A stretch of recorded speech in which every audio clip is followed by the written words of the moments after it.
इसी उत्तर प्रदेश की सरजमीन पर मेरे यादव भाइयों ने अपना रहबर मुलायम सिंह यादव, अखिलेश यादव को पैदा कर लिया। उनका लूटना पिटना बंद हो गया, 4 बार मुख्यमंत्री बन गए। इसी उत्तर प्रदेश की सरजमीन पर बहुजन समाज पार्टी बनी। मेरे दलित भाइयों ने मुत्तहिद होकर बहन कुमारी मायावती जी को अपना रहबर मान लिया। लूटना पिटना उनका बंद हो गया। इसी हिंदुस्तान की सरजमीन पर मेरे पंडित भाइयों ने अपना रहबर सोनिया गांधी, राहुल गांधी को बना लिया। लूटना पिटना बंद हो गया। मगर आज तक हम लोगों ने अपना सियासी रहबर नहीं बनाया, तो लूटना पिटना आपका हमारा मुकद्दर बन गया। बताइए, मुकद्दर बन गया। और आज हमारे लोगों से कोई पूछे कि चुनाव का वक्त है, वोट कहां दोगे, तो जबान को सांप सूंघ जाता है।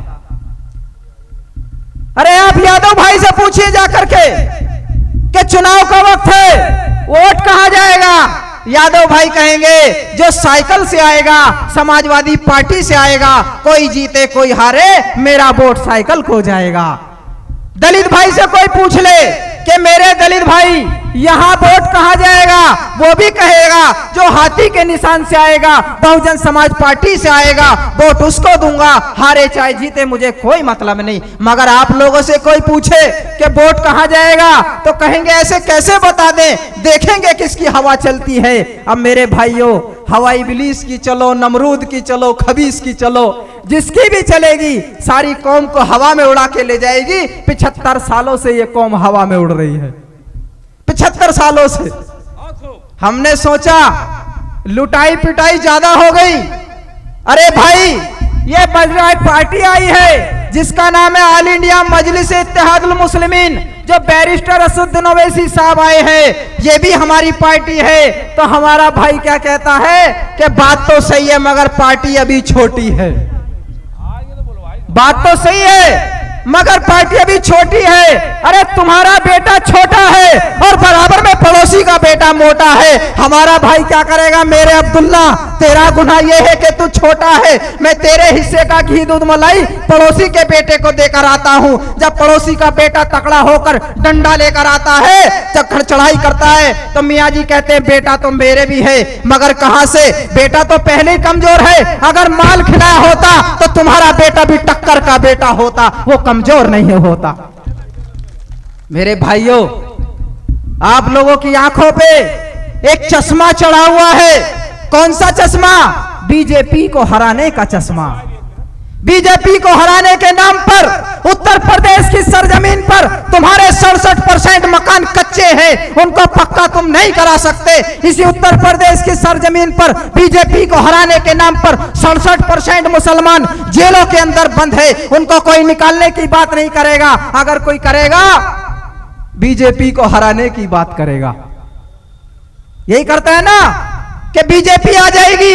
अरे मेरे भाइयों, एक जो शेर होता है उसकी रफ्तार 85 से 90 किलोमीटर भाग लेता है, मगर हिरन का बच्चा 90 से 110 किलोमीटर प्रति घंटा की रफ्तार से भागता है। मगर अफसोस, आप डिस्कवरी चैनल उठा करके देख लो, आप वीडियो उठा लो, सोशल मीडिया उठा लो, हमेशा शेर ही हिरन का शिकार करता है। वजह क्या है? सिर्फ एक ही बात है, शेर की माँ अपने बेटे को बचपन से सिखाती है, तू ताकतवर है, तुझे जंगल का राजा बनना है, तू किससे ताकतवर कोई नहीं है। मगर हिरन की माँ अपने बेटे को सिखाती है, तू भागने में तो रफ्तार में तेज है, मगर तू कमजोर है, तू लाचार है, तुझे शेर से बचना है। आज तुम हिरन बन चुके हो और शेर को सब भारतीय जनता पार्टी बना दिया गया है।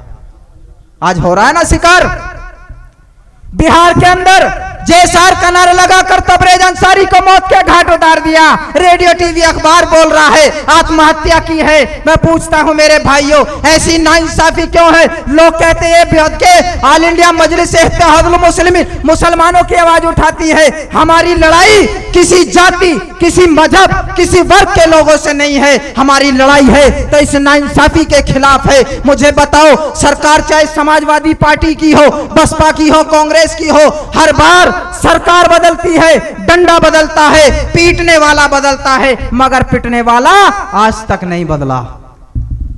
सरकार चाहे समाजवादी पार्टी की हो, डंडा अखिलेश यादव के हाथ में, पिटने वाला वही मुसलमान। सरकार चाहे बहुजन समाज की हो, डंडा बहन जी के हाथ में, पिटने वाला वही मुसलमान। सरकार चाहे कांग्रेस की हो, डंडा सोनिया जी के हाथ में, पिटने वाला वही मुसलमान। और आलम तो ये हो रहा है, अगर भैया जी ने 2 डंडे मार दिए तो बहन जी के घर चले गए, बहन जी ने 3 डंडे फालतू मार दिए तो माता जी सोनिया के घर चले गए। अरे मुसलमानों, परिंदे भी नहीं रहते पराए आसियानों में, हमारी तो उम्र गुजर गई किराए के मकानों में, और अब भी ना समझोगे तो लुट जाओगे, मिट जाओगे। ए हिंद के मुसलमानों, तुम्हारी दास्तां भी ना रहेगी दास्तानों में। कहते हो कि हम बीजेपी को हराएंगे, अरे मेरे दादा ने बीजेपी को हराया, कांग्रेस पार्टी को वोट दिया, मेरे बाप ने बीजेपी को हराया, मुलायम सिंह यादव को वोट किया। आज मैं भी बीजेपी को हराने के लिए अखिलेश यादव को वोट दे दूं, कल मेरा बेटा पैदा होगा, वो अखिलेश के बेटे को पैदा होगा, मगर आलम क्या होगा? ऐसे अखिलेश के बेटे जो विदेश में पढ़ेंगे, मगर हमारा बेटा जेलों के अंदर जाए है। आज इसी उत्तर प्रदेश के अंदर इनके गाड़ियों की कीमत है, इनके बच्चों के स्कूल के बैग की कीमत है, इनके जूतों की कीमत है, मगर हमारे खून की कीमत नहीं है, हमारे आंसुओं की कीमत नहीं है। अगर कीमत नहीं है तो हम लोगों की कीमत नहीं है। आज वक्त है, उठो, अब उठने का वक्त है। दुनिया को मालूम होगा हमारे आंसुओं की कीमत क्या है, हमारे वोट की कीमत क्या है। वोट सबकी बराबर है, संविधान ने बराबरी का दर्जा दिया है। वोट चाहे पंडित का हो, ठाकुर का हो, यादव का हो, वोट की कीमत सबकी बराबर है। मुझे बताओ, जब वोट की कीमत बराबर है तो फायदे में जाए सब जाए, नुकसान में जाए तो सब जाए। लेकिन हमारे देश में पंडित भाई बोल दे माल खाए, यादव भाई वोट दे माल खाए, दलिया बाट दो बल मार खाए, और हम वोट दे तो मार खाए।